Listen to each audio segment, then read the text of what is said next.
ભાવનગરના કોળિયાક દર્શન કરવા આવેલી તમિલનાડુની બસ નાળામાં ખાબકી હતી। જો કે આ દરમિયાન ફાયર બ્રિગેડ ટીમે જીવના જોખમે તમામનું રેસ્ક્યુ કરી બચાવી લીધા। આ બસમાં કુલ 29 લોકો સવાર હતા। ઘટના દરમિયાન કલેક્ટર સહિત પોલીસની ટીમ પણ પહોંચી હતી। 8 કલાકની ભારે જહેમત બાદ તમામ લોકોને સફળ રીતે રેસ્ક્યુ કરી બચાવી લેવામાં આવ્યા હતા। ઉલ્લેખનીય છે કે ભાવનગરમાં હાલ અનેક સ્થળે વરસાદ નોંધાઈ રહ્યો છે। આ ઉપરાંત માલેશ્વરી નદીમાં ઘોડાપૂર આવ્યું હતું, જ્યારે ગુરુવારે સાંજે તમિલનાડુ રાજ્યની કોળિયાક દર્શને જતા સમયે કોળિયાક ગામના બેઠા પુલ પરથી નદીના ધસમસતા પ્રવાહમાંથી પસાર થતા બસ ફસાઈ ગઈ હતી। જો કે ફાયર બ્રિગેડની ટીમે તમામનું રેસ્ક્યુ કરી બચાવી લીધા છે।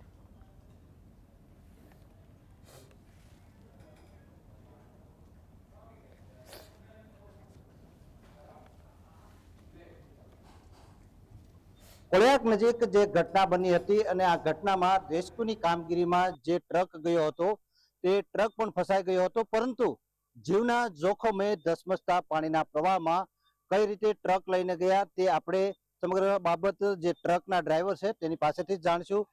જે પ્રમાણે રેસ્ક્યુની કામગીરી ચાલુ હતી અને તમે ટ્રક લઈને ગયા, કેવી પરિસ્થિતિમાં તમે ટ્રક લઈને ગયા, કેવી પોઝિશન હતી તે સમયે?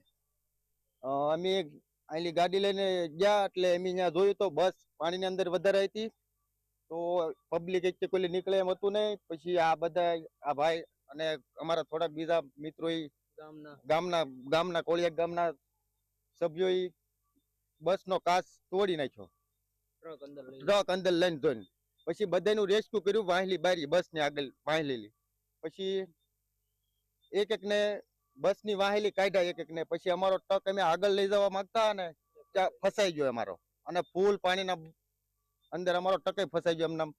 પછી ઘણી મહેનત છતાં કાંઈ 2 કલાક સુધી બેઠા, 3-4 કલાક જેટલું થઈ ગયું, લગભગ કેટલા અંદાજે 8 થી 9, 11, 2 વાગ્યા સુધી ફસાઈ રહ્યા એમને પાણીમાં।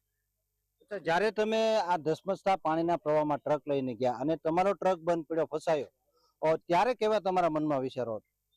ત્યારે તો હવે ડર તો હતો બધાને, બહુ રોવા મળ્યા હતા અંદર। તો આપણે જોયું પોઝિશન બહુ બધા લોકો વ્યક્તિની ખરાબ હતી, આપણને એમ થઈ અમુક 2 માણસોને બે ભાન થઈ જાય ને એવું બધું અંદર તો બહુ ઘણું જોયું હતું, બધા રોતા હતા ને એવું હતું, આપણે એવું બધું જોતા। અને જે પ્રમાણે પાણીનો પ્રવાહ હતો છતાં પણ તમે જીવના જોખમે લોકોની જિંદગી બચાવવા ગયા।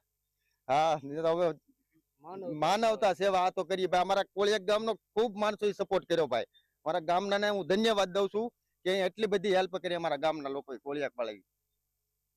તો આ હતા ટ્રકના ડ્રાઈવર કે જેઓ ધસમસતા પાણીના પ્રવાહમાં પોતાનો ટ્રક લઈને ગયા હતા। જો કે કમનસીબે તે ટ્રક પણ ફસાઈ ગયો હતો, પરંતુ તમામ જે યાત્રાળુઓ છે તેમને હાલ સુરક્ષિત બહાર કાઢી લેવામાં આવ્યા છે અને તમામ જે યાત્રાળુઓ છે તેઓ સુરક્ષિત છે। અરવિંદ ભટ્ટી, GSTV, ભાવનગર।